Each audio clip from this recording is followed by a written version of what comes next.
9 years after my death, everyone was urging Cain to remarry. In his dream, Cain asked me, Lena, would you blame me? I replied softly, Cain, move forward, don't dwell on the past. Waking from the dream, tears streaming down my face, I reluctantly decided to reincarnate. However, Cain turned around and told others. Lena came to me in a dream, warning me that if I dared to remarry, she would haunt me as a ghost. What nonsense. Such blatant fabrication.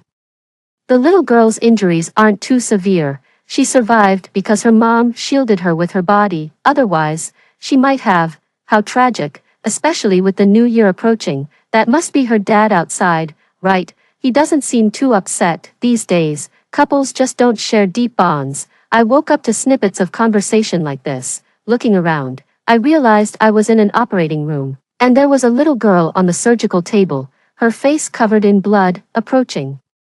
I saw clearly, it was my Coco. Coco lay there, her eyes tightly shut. Coco, Coco, wake up. I kept shouting my daughter's name, but no one heard me, no one responded. I tried to touch her cheek, but my hand passed right through her body. Looking down at myself, I was floating, still dressed in the white dress I wore when I left the house. Dazed for a moment, memories slowly returned. I had taken Coco to see Cain at his office, which was hectic as the year-end approached, and he often forgot to eat.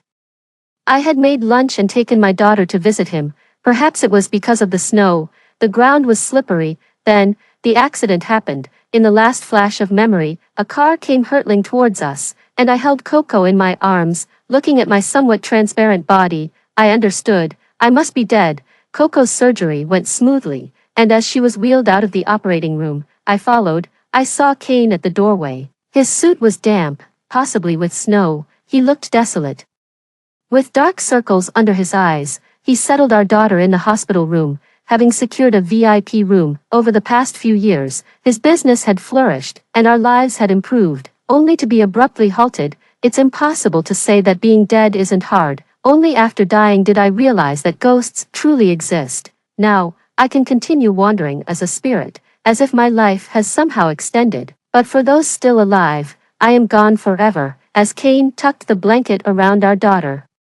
The children's watch on her wrist suddenly lit up. It must have been activated by mistake. Cain paused, his hollow gaze focusing as he stared blankly at the watch screen. After a long silence, he trembled and bent over the bed. His head was buried in the blanket, out of sight, but his shaking shoulders betrayed him. Cain was crying, watching his trembling figure. I wanted to comfort him, but I couldn't touch him. My eyes felt sore, as if tears were falling. Could ghosts also cry? Don't be sad.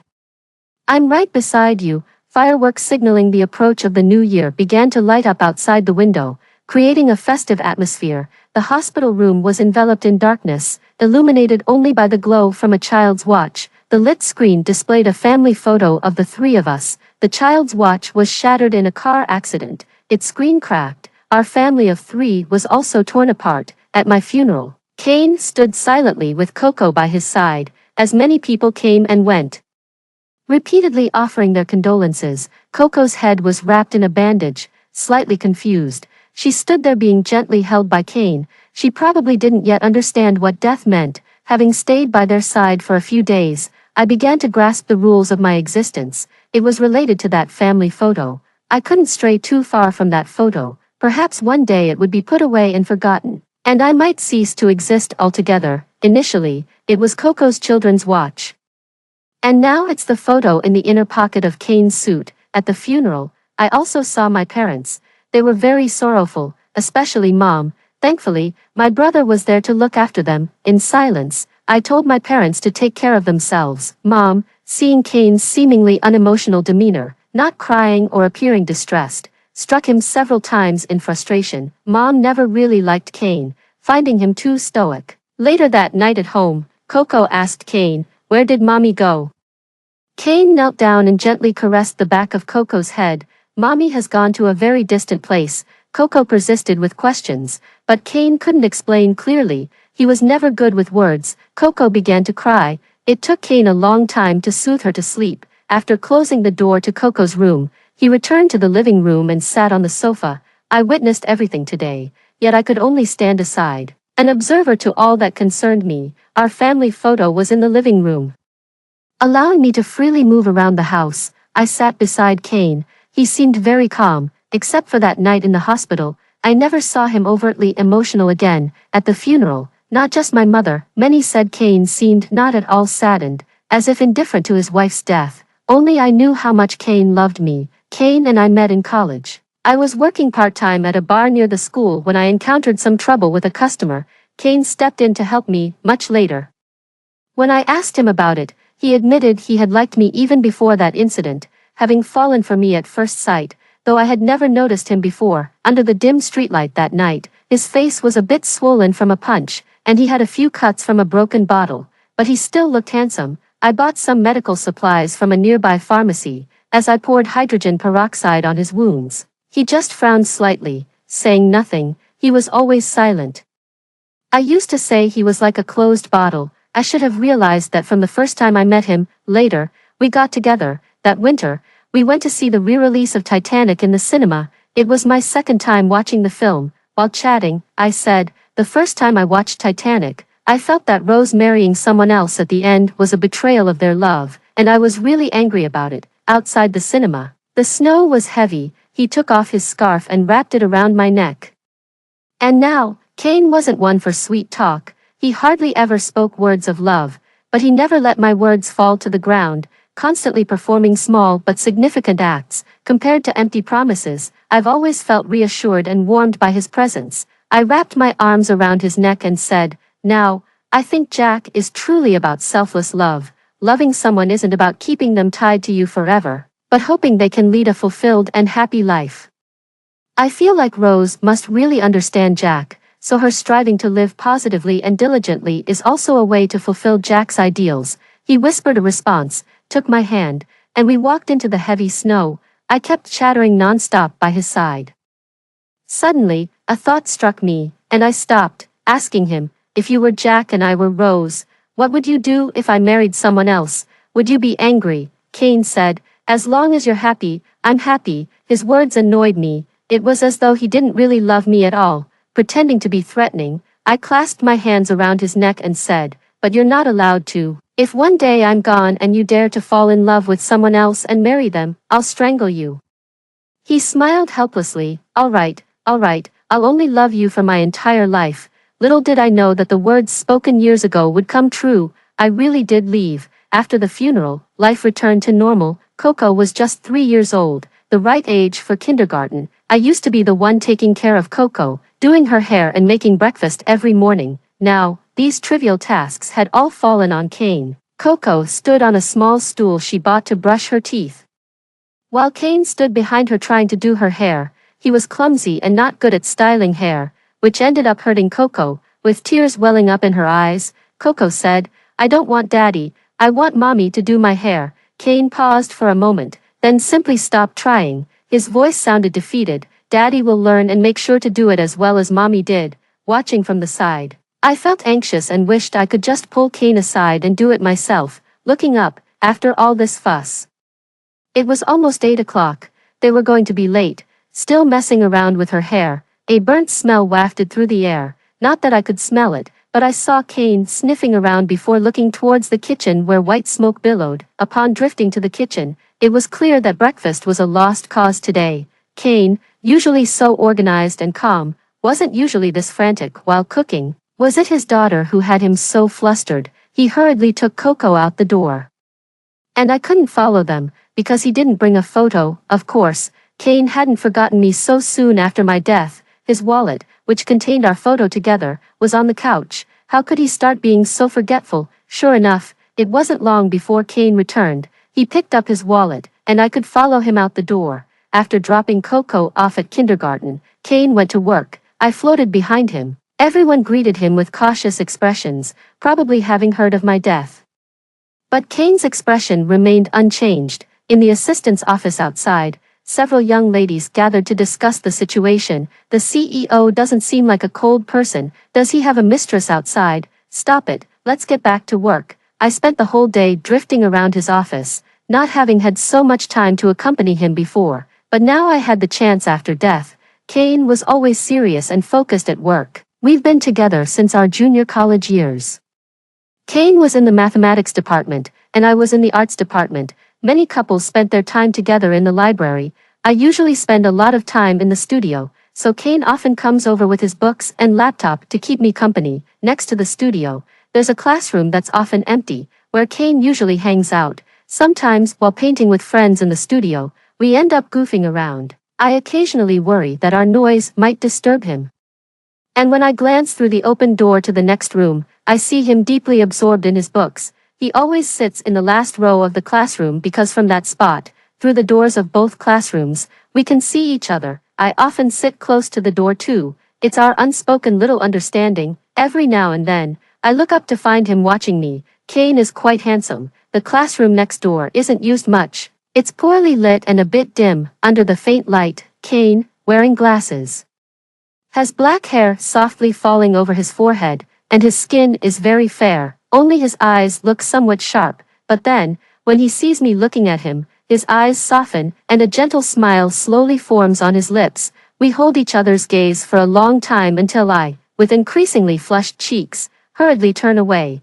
It's been 7 years since that time, and Kane is now 26, sitting on the sofa and looking at Kane at the desk. It seems time hasn't changed him much. He's still as focused and serious as ever, the glasses he wears only when working, his straight posture, the fringe on his forehead. The few changes might be that he's no longer as thin as he was at 20. I quietly watch him. It's unclear how much time had passed when Kane stopped his work and removed his glasses, massaging the bridge of his nose. It seemed the glasses had been pressing uncomfortably. I used to help him with that, often reminding him to take breaks during work, without reminders. He would keep working until he was exhausted, then his gaze settled on a photo frame on the desk, and he stared at it blankly. It contained a drawing of us that I had made when we were just starting the company, and I had placed it there when setting up his office. He picked up a wet wipe and began carefully cleaning the frame. The frame was never dusty. I had always thought it was cleaned by the cleaning lady, but it turned out he had been taking care of it himself.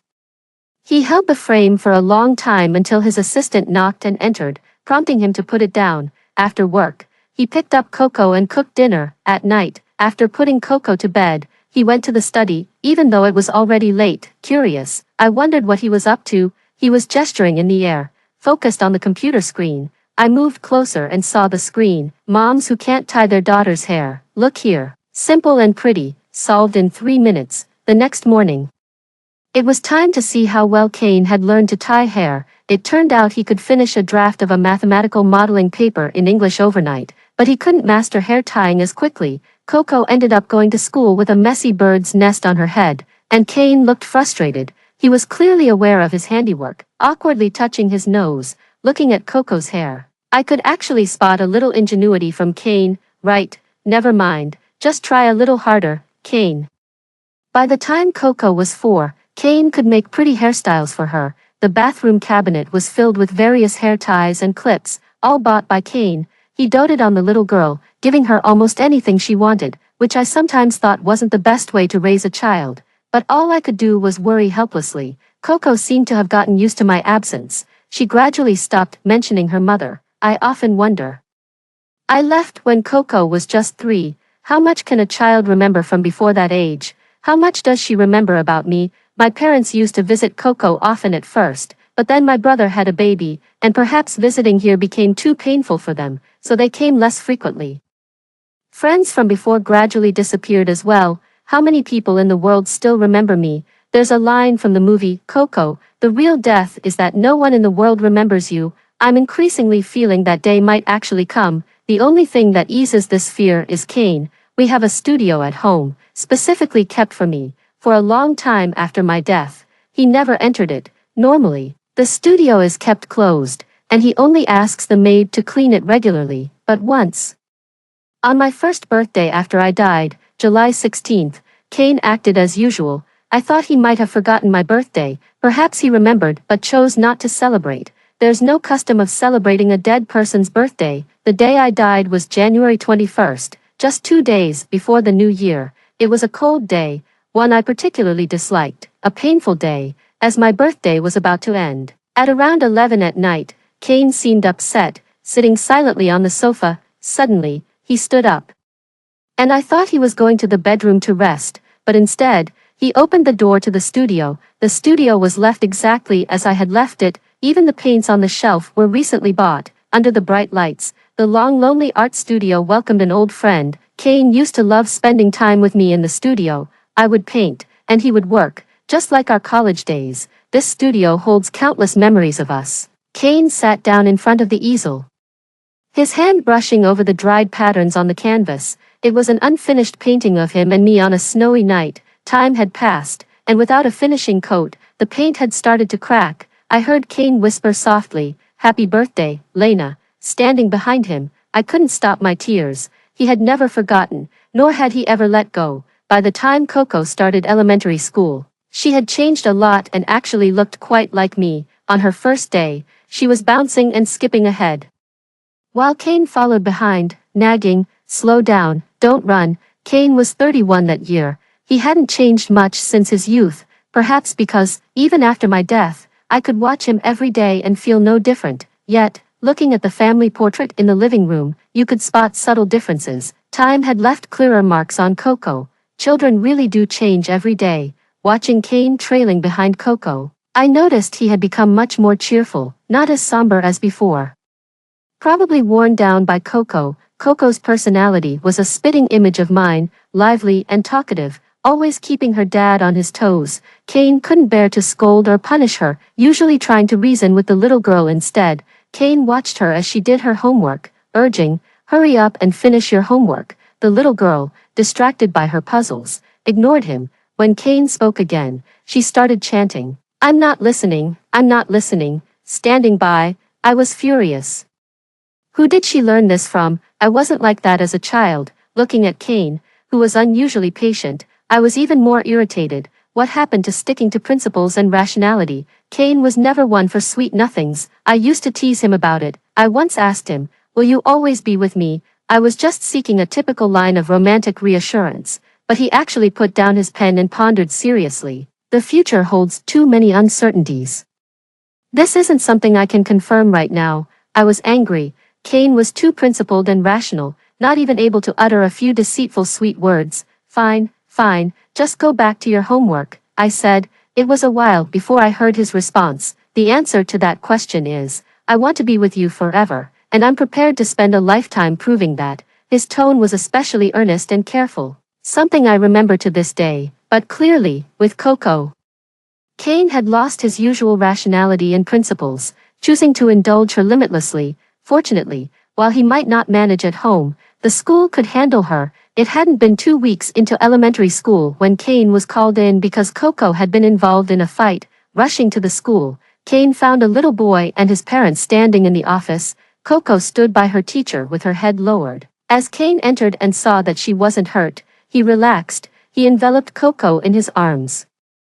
Her eyes, already red, began to cry openly upon seeing her father. I drifted nearby, my heart in turmoil. Coco was a stubborn girl. She had barely cried when she needed stitches after a fall, but now she was sobbing, clinging to her father's neck. She stuttered. He said, I don't have a mom." Kane's gaze turned icy as he looked at the little boy and his parents. The latter, knowing they were at fault, looked embarrassed, suddenly reminded of something. She stiffened her neck to show Kane the scratches on the little boy's body. After the intervention of the homeroom teacher, both parties apologized. When Kane carried Coco out of the school gate, the homeroom teacher accompanied them. The teacher, Mrs. Yulia, was a gentle-looking woman, probably in her late 20s. Perhaps out of compassion, Yulia comforted Coco for a while and discussed some child-rearing issues with Kane. After thanking her, Kane drove away. In the car, I glanced unintentionally at the rearview mirror and saw Yulia still standing there, looking our way.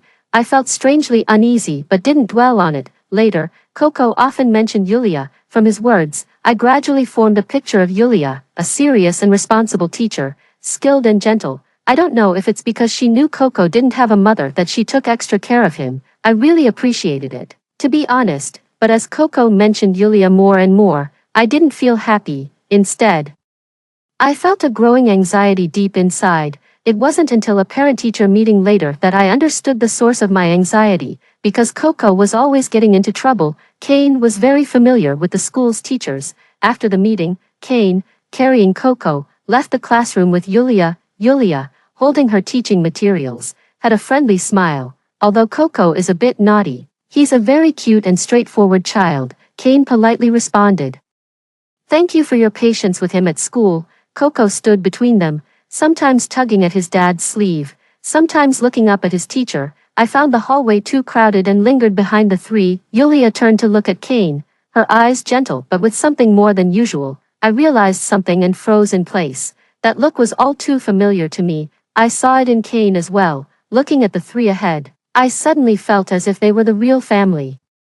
I was dazed until they disappeared around the stairwell corner. It was only the limitation of a photograph that brought me back home. I sat in the living room, somewhat stunned. It seemed Kane hadn't mentioned me for a long time.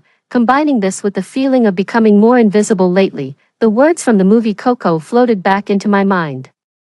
Was I also going to be forgotten? Kane's subsequent push for marriage sent my spirits plummeting. Grandmother was the first person to bring up the idea of remarriage to Kane. While washing vegetables by the sink, Grandmother said, "It's been 7 or 8 years since Lena passed away. You don't owe her anything, and you can't go on like this forever. You should find someone to spend the rest of your life with." Kane casually responded. Suddenly, there was a knock at the door. Kane went to open it and found Coco and Yulia outside. Coco, now 11, was in her 6th year of elementary school. Coco's class had the same teacher throughout, with Yulia being her head teacher for 6 years. Kane was surprised to see Yulia and quickly invited them in. Yulia was holding a bag. Coco wasn't feeling well today, and since I was passing by, I brought her over. Kane, still holding a spatula, asked Coco, "What's wrong? Why didn't you call me?" Coco, her face flushed, broke away from Kane and went into the bedroom, confused. Kane followed and knocked on Coco's door. Coco came out, took the bag from Yulia, and went back into the bedroom. I noticed the pants in the bag were stained with red blood, and Coco had changed into a new pair of pants. I had my suspicions, Yulia explained to Kane. It's the young girl's first period.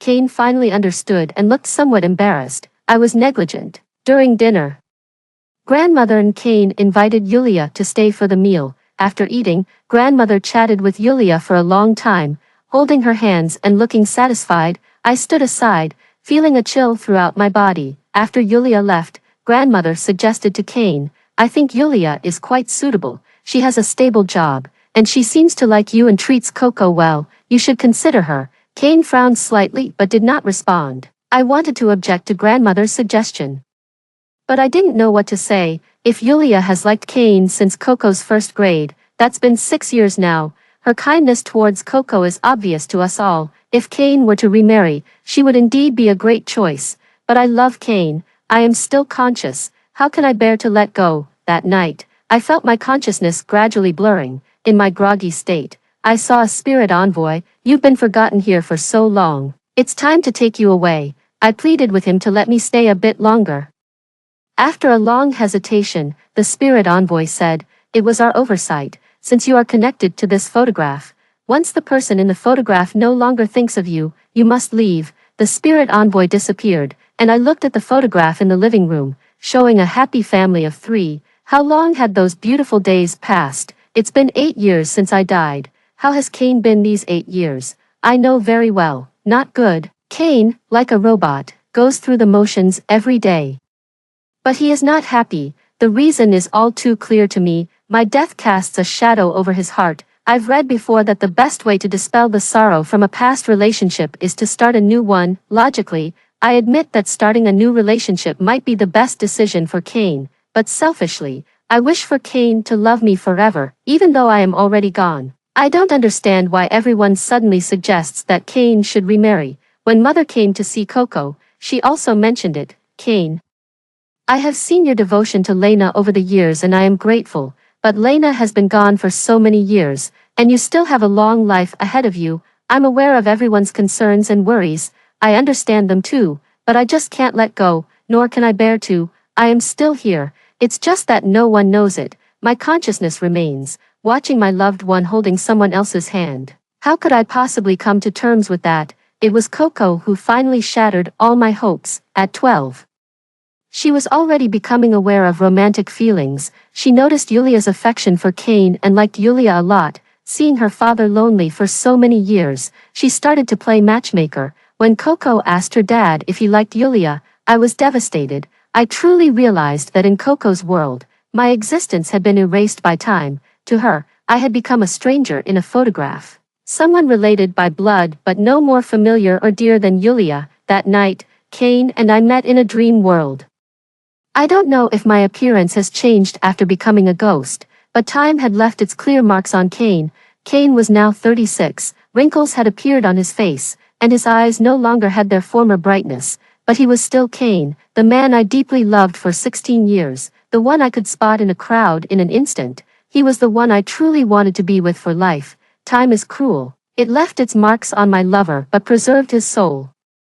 I seemed to feel his heart still beating under that body, steadfast through the years, no matter how time passed. That winter night outside the college tavern, the young man who stood in front of me hadn't changed at all. He caressed my face, tears continuously streaming down his cheeks. He just kept calling my name, Lena, over and over, expressing his endless longing. I know, I really do know. I have always been by your side, Kane. Kane asked me, Lena, will you blame me?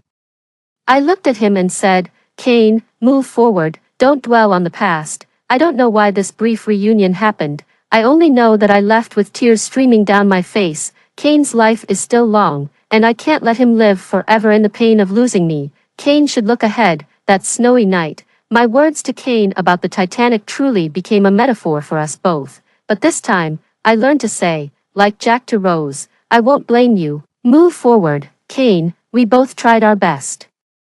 I don't know if I am truly about to disappear. I just feel my consciousness continually sinking. After who knows how long, I woke up, the familiar surroundings of my home telling me I was still here. It was still dark outside. Coco woke up during the night. Both of us heard noises coming from Kane's bedroom. Coco opened the door, and I followed her in. Kane was sitting on the carpet by the bed, his body slightly trembling. Coco sat next to her dad, Kane, having suppressed his emotions for so long. Finally let them show. He choked up and told Coco, I miss your mom. My tears flowed once again. The photo he carried every day for 9 years, the paints in the studio that were always being refreshed, the portrait on his desk that was always clean. How could I not know his longing? That night, Kane told Coco many things about me, including our love story. How much Coco absorbed, I don't know, but after that night, she never mentioned her dad remarrying again. Many years later, Coco reflected. I watched A Chinese Odyssey with my dad, and there was a song in it called Love of My Life. Ever since I could remember, my dad had been alone. Other than me, it seemed like there was nobody else in his life. I always hoped that someone could keep him company. My grandparents also advised my dad to find a new partner, so I felt that my dad should find his own love of my life. But one night, my dad told me that he missed Mom. Dad never cried, but that night, as he caressed Mom's photo in the frame, his choked voice and tears poured out years of longing. It was then I realized, my dad had already found his love of my life and didn't need anyone else. That night, when Dad spoke of Mom, his eyes sparkled, and he couldn't stop smiling. His words painted a vivid image of a lively mom. The person who died protecting me gradually took on a fuller shape in my heart. It seemed to stir up the affection I felt in my childhood, and I found myself missing her too. After that night, my once transparent form gradually became less so. I knew it was because more people were thinking of me, and their longing intensified. A few days later, when my mother-in-law brought up remarriage, Kane said, Lena came to me in a dream and told me that if I dare remarry, she won't let me off even as a ghost. Whenever someone mentioned remarriage or matchmaking afterward, Kane repeated those words. After hearing it enough times, people stopped bringing it up. I was just a bit worried that my image was being ruined by Kane. But then, what does one's reputation after death matter? Kane continued his routine life day after day, going to work, taking Coco to school. At the age of 14, Coco witnessed the love story of her parents and found her own love of my life. Kane was called to the school by a teacher. I followed behind him, feeling quite indignant. Such a young age, only 14, I was still focusing on my studies at 14, and here Coco was, already in love. Coco didn't hide it from her dad. Dad, this is my love of my life. Look how handsome he is, even more than you when you were young. I glanced at the sloppy-looking kid beside her. I felt like washing Coco's eyes out.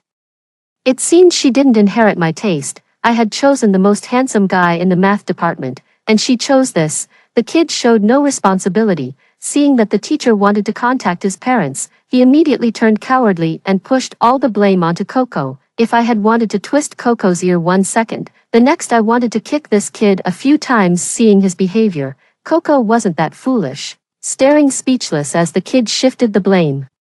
Her love of my life ended just like that. When Kane took Coco home, they were silent.